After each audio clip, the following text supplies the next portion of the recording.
wall is envisioning past conversations and is, listening in on the mail person as they're going through the snow and listening to the snow and stuff like Right. that. And all the while, he's just laying in bed. Which says what, which relates to what, duality or the shadow self? Shadow self. Shadow Okay. self, cause at one point, he's just free floating. Right? If you didn't hear that, she said at one point he's just free floating. Okay, what else? What is the duality here? Reality versus imaginative. Reality versus imagination, okay. I literally said the exact same thing. Like, that's what I started writing my paper almost about. Okay, good. So we're on the same page on that one. What else? There are other connections here too.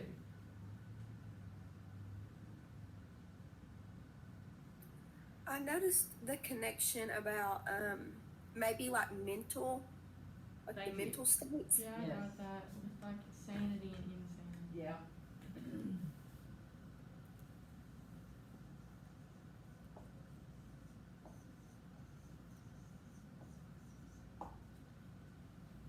One of the big themes of both is mental health. In both cases, you're talking about somebody who is sliding into insanity. What is happening to Paul? You can't really get this wrong because people disagree. He's listening to the snow. He's what? Listening to the snow. Well, yeah, I I just mean, think he's gone plumb crazy. Yeah, I think he's crazy. He's But- been a loony bin. but what mental illness is it? People disagree about what mental illness is. Schizophrenia? Huh? Is it schizophrenia? That's one, that, some people believe it's schizophrenia because the snow is literal and it's like a delusion. Like he is seeing, like he's becoming delusional. So some people believe it's schizophrenia. There's another possibility too. Is it compulsive disorder? Or you compulsive thoughts? Like obsessive compulsive disorder, where he can't stop his thoughts. That's not one I've heard, but I think you could make that argument. Yeah. That it's, that, you know, he's having compulsive, Yeah. that he doesn't really think the snow is real in the sense that Yeah. somebody who's schizophrenic Mhm. would, but that he simply can't stop thinking about it, and it's Yeah. a compulsive thought. He's also reliving past conversations. So, yeah, you can make the argument for OCD of one kind or another. There's another possibility too, that people commonly, Depression. depression. Oh, I swear I was thinking that. I promise I was. Okay, let's 'Cause see. I thought he was, cause then he was like, he didn't wanna tell him, so I was like, yeah, maybe he's just depressed. And then he's I thought withdrawing he from could it. have Yeah. a good mixture of schizophrenia and depression. Yeah, well, I mean, the mental health issues like that Yeah. often co-exist. I forget what the medical term for it is, but,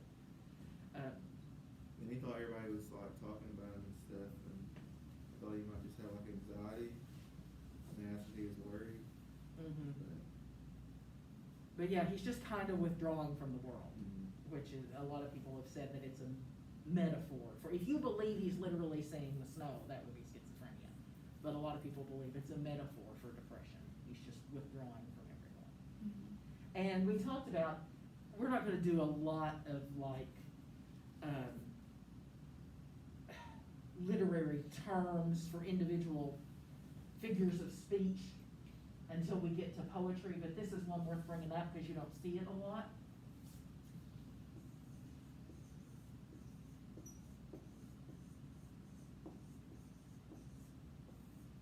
You know how to say that word? No. It's Greek. It's synecdoche. Have you heard this one before? It's a little bit obscure, but synecdoche is a figure of speech in which you use a part to represent the whole. So when we talk about head of cattle, how many head of cattle do you have? That's synecdoche, because you're actually talking about the whole cow, right? But you're only referring, or when we say we're gonna take a head count. Oh, okay. Yeah, like when I asked Mr. Trosper, are you here to take a head count? he's not really counting your heads, he's counting all of you. We use that's a figure of speech in which we use a part to represent the whole. And there's a really good example in this story. Where is it?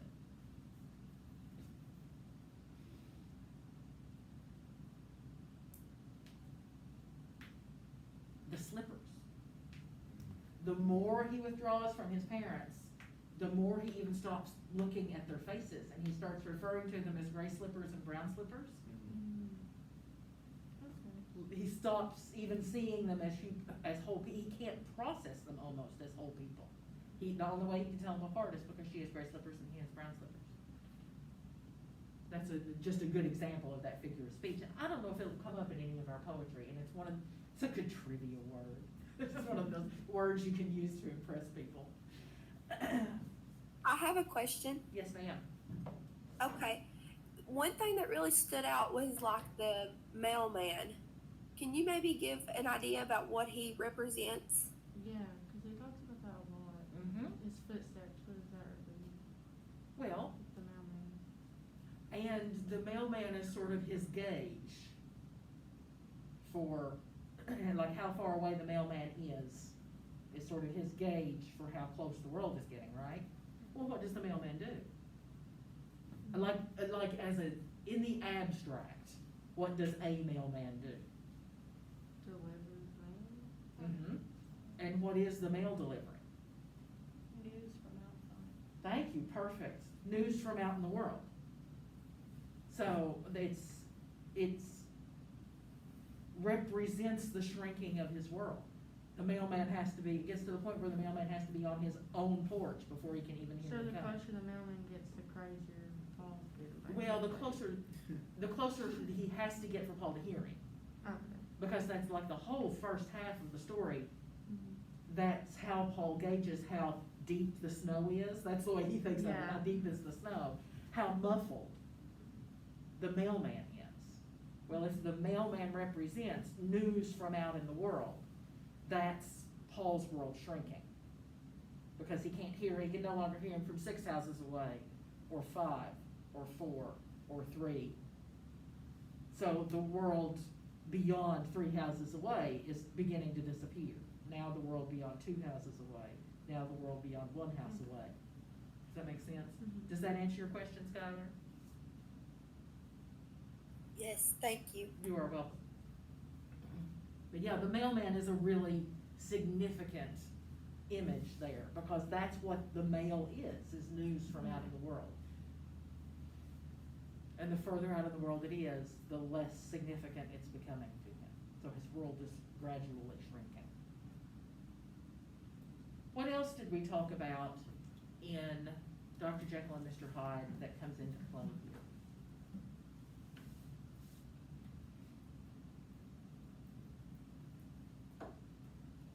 The weather.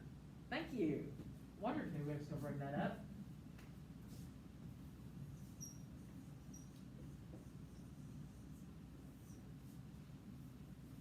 And what was it in Dr. Jekyll and Mr. Hyde, Josiah? Mainly the fog, Mainly the fog, as opposed to the snow. as opposed to the snow. And what is the snow here? Purity or silence or remoteness is Mhm. usually what it's described as. Yep. And in essence, I think you can make an argument for all three. And the one thing that's neat about this story is that the snow is not a perfectly clear symbol. You could make an argument for it being one of those things or all of them simultaneously, right? Where do we see it most clearly as, well, we've kind of talked about how it's a muffling, an insulator. And snow actually is an extraordinary insulator. Did you know this? Like, if you're caught out, you're less likely to freeze to death under a blanket of snow than you are on top of it. I Yeah. can kind of see that. Yeah, snow is a great insulator. If you're ever like caught out in a snowstorm, your best bet is to burrow under the snow. That's insane. Uh-huh. it's paradoxical, but it is true. Yeah, your best bet is to burrow under the snow because it will protect you from the elements. So snow has that insulating quality, which he is using to kind of close off his world around him, right? But Josiah said the purity of it. Where do you see that most clearly? Bring this up. Bring up the text. Let the old woman find her glasses.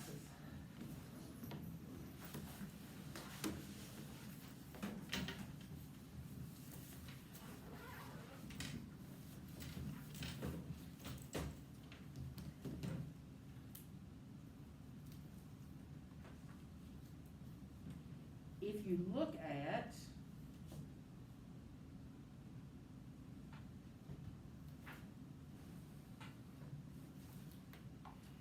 the start of chapter 2.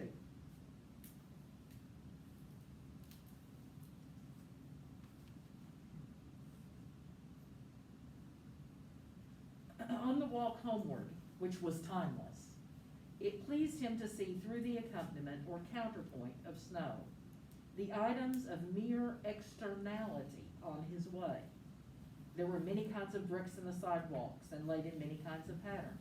The garden walls, too, were various, some of wooden palings, some of plaster, some of stone. Twigs of bushes leaned over the walls, the little hard green winter buds of lilac on gray stems, sheathed and fat. Other branches, very thin and fine and black and desiccated. Dirty sparrows huddled in the bushes, as dull in color as dead fruit left in leafless trees. A single starling creaked on a weather vane. In the gutter, beside a drain, was a scrap of torn and dirty newspaper, caught in a little delta of filth. The word eczema appeared in large capitals, and below it was a letter from Mrs. Amelia D. Cravath, 2100 Pine Street, Fort Worth, Texas, to the effect that after being a sufferer for years, she had been cured by Kaylee's ointment. In the little delta, beside the fan-shaped and deeply runneled continent of brown mud, were lost twigs descended from their parent trees, dead matches, a rusty horse chestnut burr, a small concentration of sparkling gravel on the lip of the sewer, a fragment of eggshell, a streak of yellow sawdust which had been wet and was now dry and congealed, a brown pebble, and a broken feather.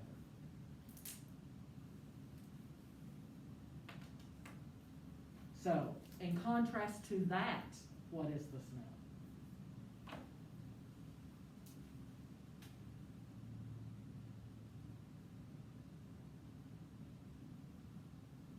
Read the adjectives in that passage, just the adjectives.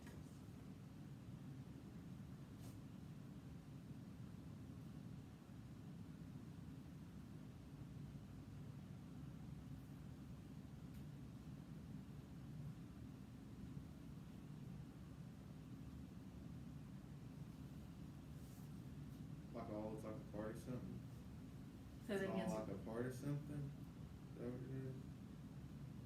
It's like a, well, never mind. that's interesting. A lot of it is pieces that have broken off from something else. Absolutely. We'll get there in a minute. I actually hadn't realized that, Stephen, but it plays into one of the themes, so.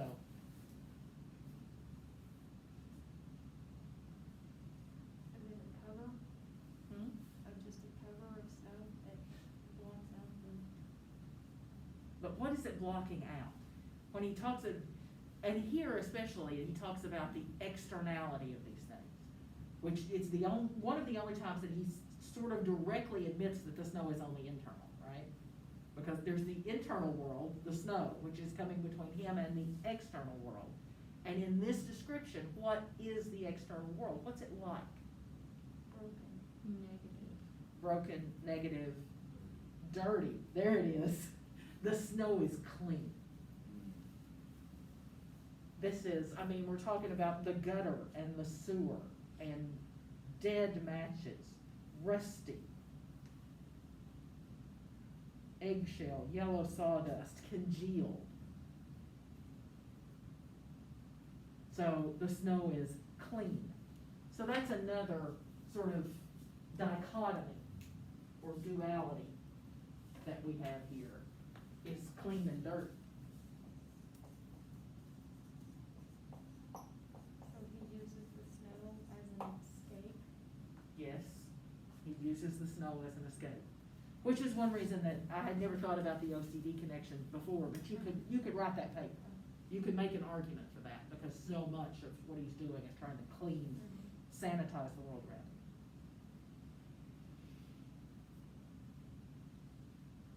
Now, this is a tough one, but what do you make of the passage they make him read? You remember this, when the doctor comes, this is tough, because it's like, it may be something that you are familiar with and it may not be. Anytime you see a passage like this, where the author could have chosen anything, somebody's given us, you know this from television. Somebody walks into an auditorium and there's somebody giving a speech in the background. Or somebody just has to read something as a test, something like this. Yeah, I didn't know what that was, but I remember seeing the facade and. But they can choose anything, so you know it's significant. Mhm. You know, that this is an opportunity for them to take something completely out of context and drop it in. So, any writer, even a television writer, is gonna use that. Does anybody know where the passage is from?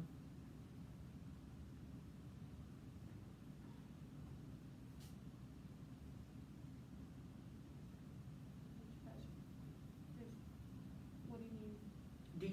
Do you know where the passage is from, even if you don't recognize it? Do you know, is it something that you've read or that you can guess? Odyssey or something? That's close, that's very Yeah, close. because it mentions like the great god Poseidon, just like Stephen said. Yes, it mentions the great god Poseidon. It has to be something Is it the like Iliad? that. Huh? Not the Iliad? It's a good, that's a good guess. It's Oedipus. Mm. He's reading from Oedipus. Oh, Oh, nice wow. one. Why did they choose that? Let me stab my eyeballs out. But the main thing is, why does he stab his eyeballs out, Madison? Do you remember? Porked his mom. What? Wait, what? Repeat that. You don't know the story of Oedipus Rex? No, if I've heard it, I forgot it. His father was killed on a mission, and they were out. Well, he was out, and he ran into an older person that actually was his dad, and he ended up killing his dad. But the people were like, since you killed your dad, you now have to become king with your mom as your wife, as your side. Yes, but he didn't know any of this at the time. Yeah. Oedipus. Yeah, he didn't know it was his mother. Right. Oedipus, Blasphemy is Kind of, scary. the Oedipus complex is kind of misnamed. a little bit, yeah.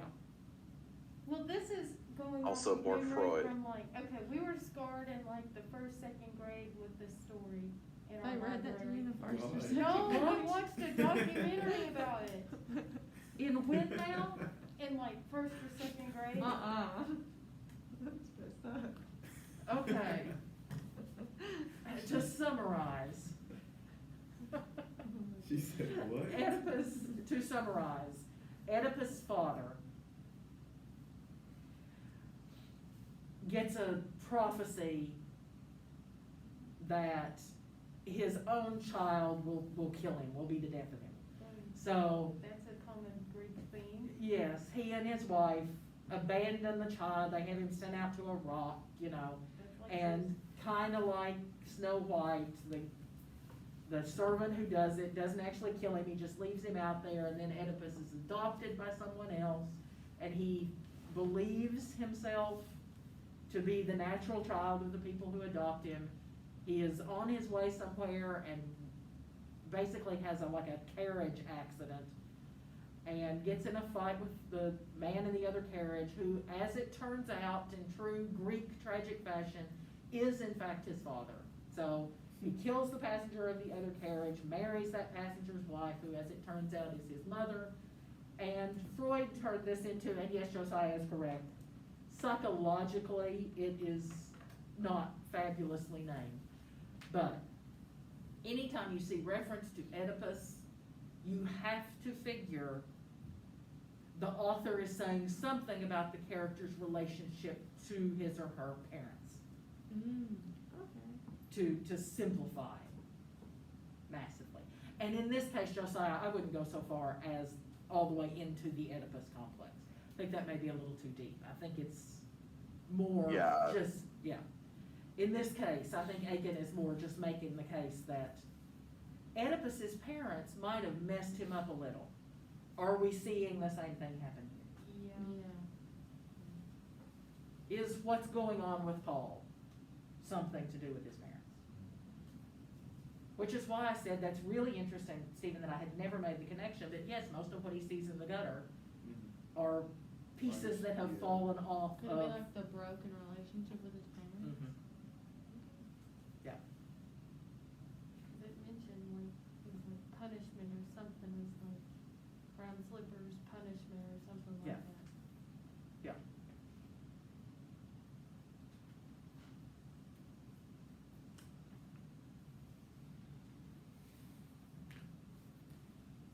Yeah, underneath everything else, the story really is all about relationships, in spite of the fact that it's all told from inside Paul's head. And Paul is gradually ceasing to have relationships at all. As for the Lord of the Flies question, it was really just for fun, to give you kind of a way into the story. But did anybody write anything about it that they really want to share? Like that was the question they chose, and they were like, and now you're, I always hated it when I did something, some kind of homework for a class, and then you come in the next day, and the professor completely moves on, and you never get to talk about what you did at all, which will happen, unfortunately, more than you want it to. But did anybody come up with something they were really proud of on the question of whether Paul, I just thought he was mentally unstable. and he is, Yeah, I think Yeah, he that's would've what I never got too. from it, it's crazy. yeah. So if he was that mentally unstable with like the snow and everything, if he was thrown into Lord of the Flies, he would probably be the most immersed kid there, and like how they all went crazy and everything. Mhm. He started off that way, I'd hate to see him end. Well, and I suspect that without his parents and the doctor and the teacher to force him into it, that he would probably isolate himself completely. Like they would lose him. He would run away. He would Yeah, he would just probably- wander away from the group. Instead of the rock hitting Piggy, it would have been him diving off the rock, hitting Piggy, and they both would have went down. I feel like he'd been gone before Piggy was Yeah. dead. Well, yeah, I knew, that was my first assessment, was he'd be gone before Simon, probably before the little ones too. He probably would've just offed himself that first day. Well, but I mean, that's the question. What do you mean by gone? When you say gone? Yeah, Dead. I think he would've. I feel like he committed would've left suicide. and then eventually he would've came up dead.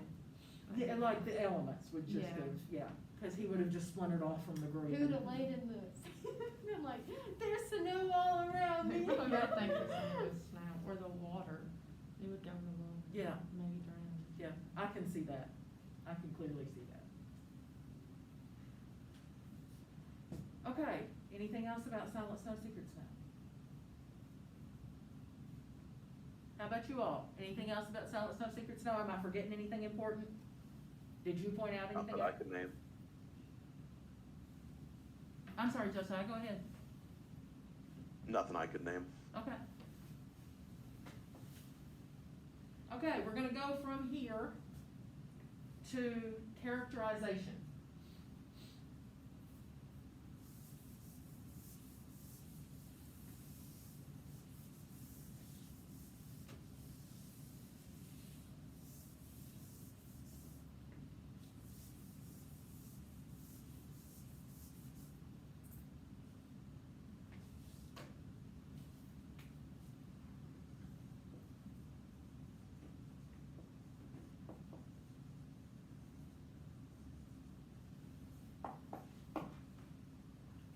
And if I'm not mistaken, this is one that Miss Pope did a lot with. You did character studies in Miss Pope's class, right? Yeah. All I Think remember is so. rhetorical analysis. It was Yeah. drilled in my Oh, brain. Lordy, okay. Yeah, that's- But you did, when you did, the Scarlet Letter, I think you did. Yeah, we did. Maybe a You did little character bit. analysis, where you talk about how the author conveys to you what this character is like, who this character is on the inside. This rings a bell, kind of. Yeah. Okay. So the thing we're going into next, and we'll kind of do it with everything, is characterization. So what I want you to pay attention to in the next story, and this is going to be an interesting experiment for you, is how is the main character presented to you? What is the main character's personality?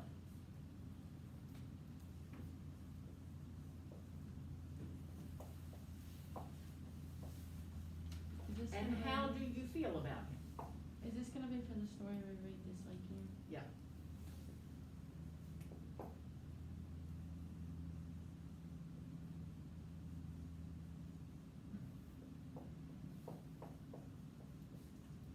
Can you repeat what you said, please? I couldn't really hear it. As soon as I write it down, I'm gonna come back and like read it.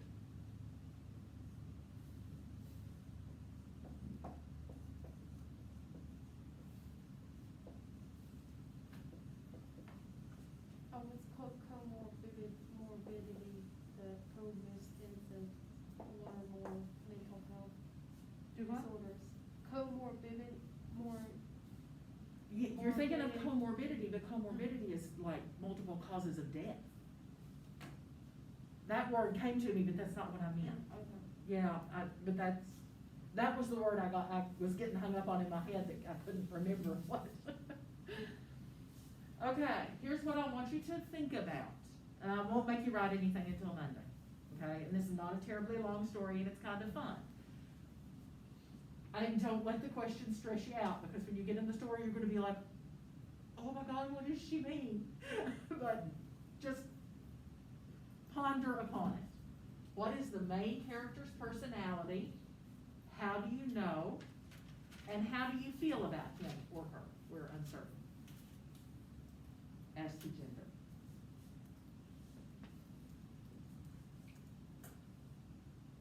The next story, and it'll pop up here in a minute. I've already got it on there, but it's in draft form because I didn't want you to read it yet. The next story is Ray Bradbury's There Will Come Soft Rains. And the main character is different.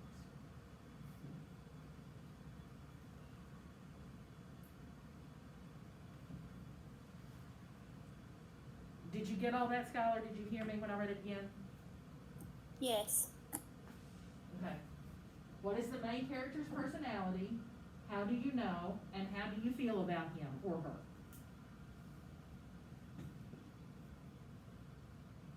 Okay, any questions? You got 20 minutes. You could get through the story before you leave. Online, any questions? Nope. Okay. I'll post your story now then. Macy. Are we free to go? You are free to go.